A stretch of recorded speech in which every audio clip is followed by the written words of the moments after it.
Prime minister صاحب، social media پر کچھ سوالات آ رہے ہیں، ایگریکلچر کے حوالے سے بات کر رہے ہیں، کہہ رہے ہیں کہ کیا ریفارمز آپ لے کے آ رہے ہیں اور کس طرح سے ایگریکلچر سیکٹر میں پاکستان جو ہے وہ آگے بڑھے گا؟ ہم نے جو سب سے پہلے کام کیا کہ ہم نے کسانوں کا جو پہلے جو گنے کے اوپر ان کو پیسے ملتے تھے، ہم نے قانون بنایا کہ ان کو فوری طور پہ پیسے دیے جائیں، اور دوسری چیز ان کو پورا پیسہ ملے، کیونکہ وہ جو کسانوں کو پیسہ ملتا تھا، جو شوگر ملز پیسہ دیتی تھی،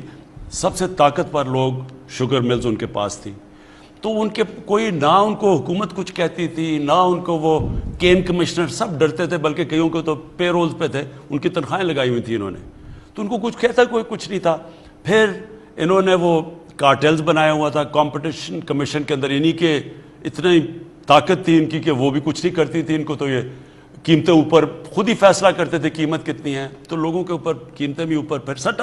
سٹا کھیلا جاتا تھا، یعنی چینی بن چکی ہے اور اس کے اوپر سٹا کھیلا جا رہا ہے اور چینی کی قیمت بڑھتی جا رہی ہے۔ تو یہ ہماری گورنمنٹ نے آ کے پہلی دفعہ اس کے اوپر ان کو قانون کے نیچے لانے کی کوشش کی ہے۔ اس میں جو کسانوں کو پیسہ ملا، پہلی دفعہ کسانوں کو پورا پیسہ بھی ملا اور ٹائم پہ پیسہ ملا۔ جب کسانوں کے پاس پیسہ آیا، انہوں نے اپنی زمین پہ لگایا۔ جب زمین پہ لگایا تو آپ کے سامنے میں صرف یہ پڑھنا چاہتا ہوں کہ ریکارڈ فصلیں ہوئی ہیں اس باری پاکستان کی، یعنی یہ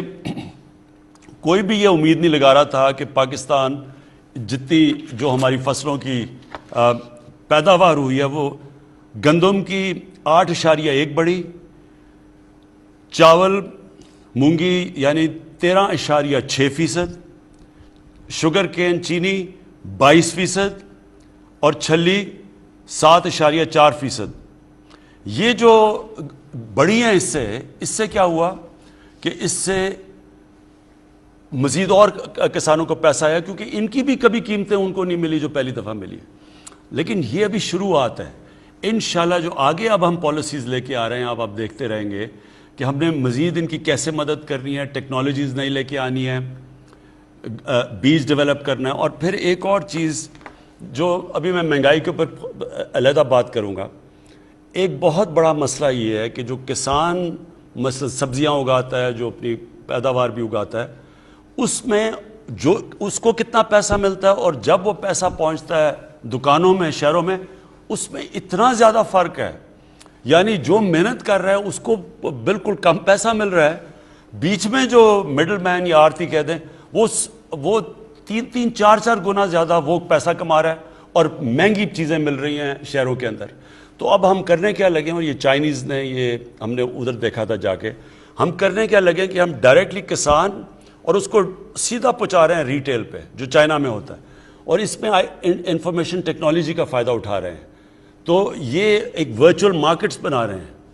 اور ایک وہ، اور ایک پھر سٹوریج۔ جب کسان کو اس کو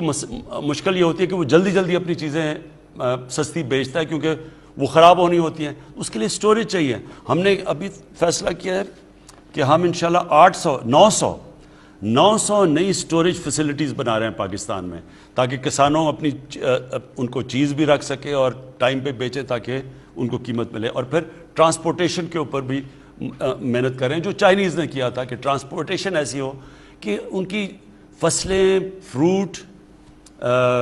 پھل اور یہ جو سبزی، یہ ضائع نہ ہو، اور اس کے لیے یہ بڑا ضروری ہے کہ سٹوریج بھی ہو، ٹرانسپورٹیشن بھی ہو۔ ہمارا کئی اندازہ لگا جاتا ہے کہ 30% ہمارا پھل ضائع ہو جاتا ہے، 30% سبزیاں ضائع ہو جاتی ہیں، اور اس کے ایک اور بھی طریقہ ہے کہ فوڈ پروسیسنگ،